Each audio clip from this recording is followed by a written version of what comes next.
Merci de répondre aux questions de Monde Afrique. Vous venez de sortir un livre, plutôt mourir que faillir. Quel est ce message? Qu'est-ce que vous avez voulu dire par là?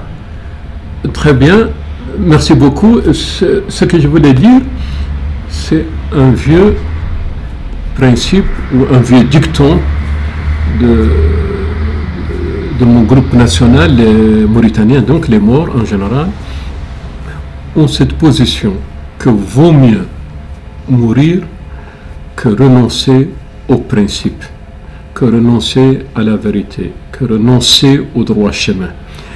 Et je suis d'autant plus surpris que j'ai découvert que sous une forme ou une autre, ce dicton ou cette position existe aussi. Et j'ai vu qu'en France, une partie de la noblesse à la fin du Moyen-Âge avait une formule de ce genre: que trépasse si je faiblis.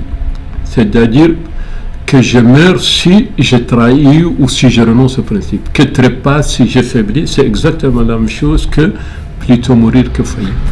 Alors dans votre livre, un des principes que vous affirmez, c'est le refus de la corruption. Est-ce que c'est propre, cette corruption, à l'Afrique, à la Mauritanie ou votre pays, ou est-ce qu'on retrouve aussi aux États-Unis, vous avez vécu longtemps, en Europe que vous connaissez bien, cette même corruption? Quelle est la différence au fond entre les différents continents? Alors, mon livre, c'est mes mémoires. Et après avoir parlé de ce que j'ai vécu, à la fin, il y a un chapitre consacré à ce que je considère comme les grands combats que nous devons mettre. Et parmi ces grands combats, donc non seulement l'aide publique au développement ou l'investissement privé, la retribalisation des pays africains, et ainsi de suite, mais je commençais par la corruption. Alors, je ne parle pas de corruption sur le plan moral. Je ne parle pas de corruption pour stigmatiser les pays africains. La corruption, malheureusement, surtout la grande corruption, les petits policiers, les petits douaniers qui prennent bakchiche au coin de rue, de chargement, je ne dis pas que c'est bon. C'est qu'il a vu qu'il y a une culture de détournement, une culture d'impunité, une culture d'accaparement. Mais je parle de la corruption que j'ai constatée partout, en Amérique du Nord, en Europe, en Asie et naturellement en Afrique.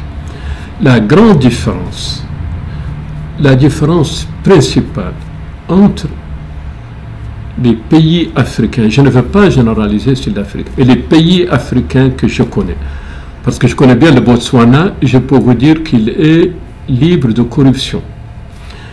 Mais les pays que je connais, la différence entre eux et le reste du monde, c'est l'impunité.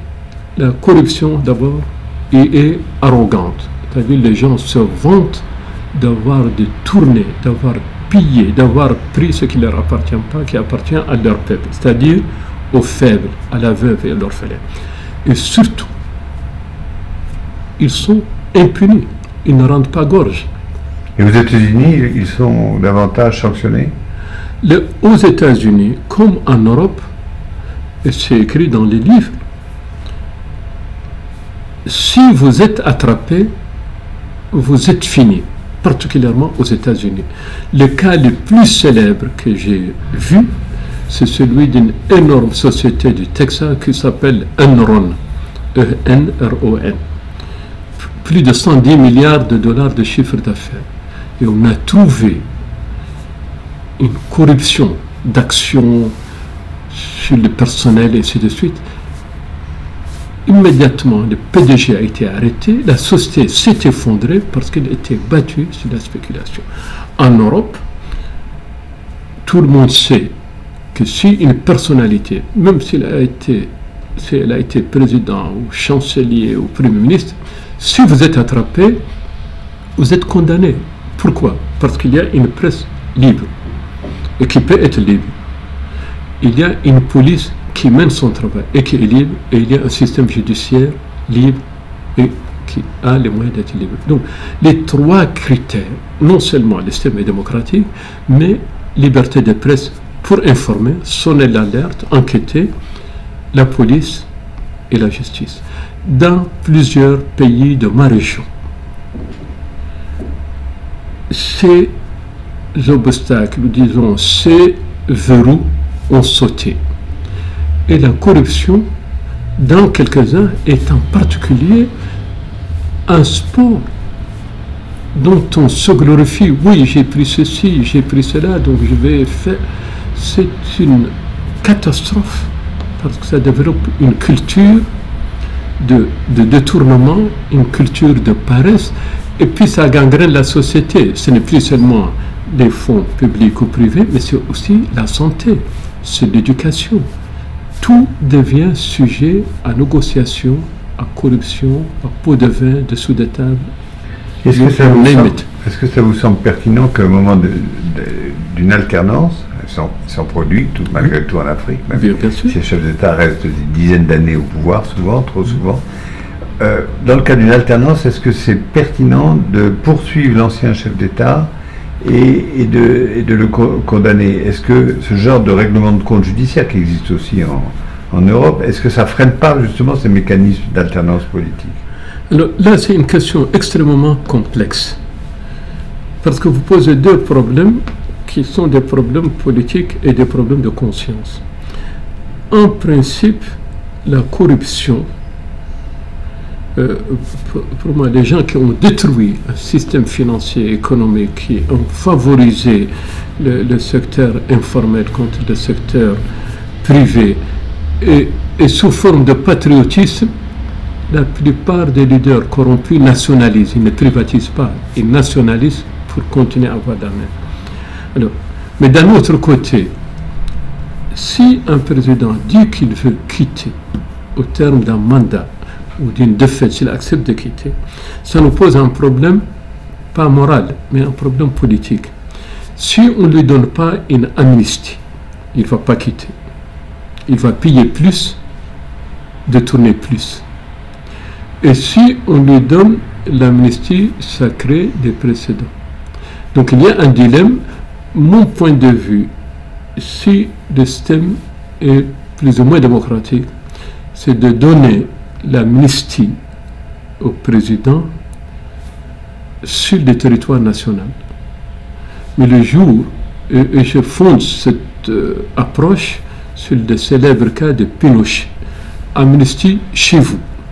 Mais le jour où vous allez vous promener ailleurs, il y aura toujours un juge Garçon, le fameux juge espagnol qui l'a poursuivi, et je pense donc que ça doit être au cas par cas et selon les arrangements.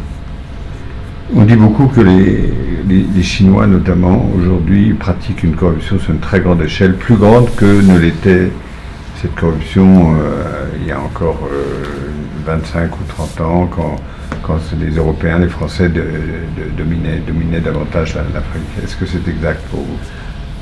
Disons, c'est un sujet complexe. Moi, je voudrais, si on parle de corruption, qu'on pense surtout aux nationaux. D'occidental, ou le chinois, ou l'américain, le français, ou le russe, s'il est chez lui, il ne va pas venir faire la corruption s'il n'y a pas un répondant. Donc, il faut que nous ne défaussions pas sur les étrangers. Et l'une des tragédies du Moyen-Orient, donc du monde arabe moyen-oriental, pas l'Afrique du Nord, et de l'Afrique subsaharienne, c'est toujours de se défausser sur les autres, c'est la faute des autres. Et on dit toujours qu'il n'y a pas de corrompu sans corrupteur. C'est vrai, mais votre pays n'accepte pas la corruption. Ceci étant, le problème pour moi qui pourrait se poser avec la Chine, contrairement aux pays libéraux, c'est l'impunité. Je veux dire par là que vous pouvez dénoncer des officiels corrompus à travers les médias, des organisations de la société civile, des parlementaires, quand la corruption met en jeu des pays démocratiques, des pays, disons, ouverts. Vous pouvez interpeller un ami sénateur, député, un journaliste pour faire des enquêtes. En Chine, pour le moment, les gens dans nos pays d'ailleurs l'ont compris. De plus en plus, les fonds ne vont plus en Europe, ne vont plus en Suisse, considérés comme le paradis.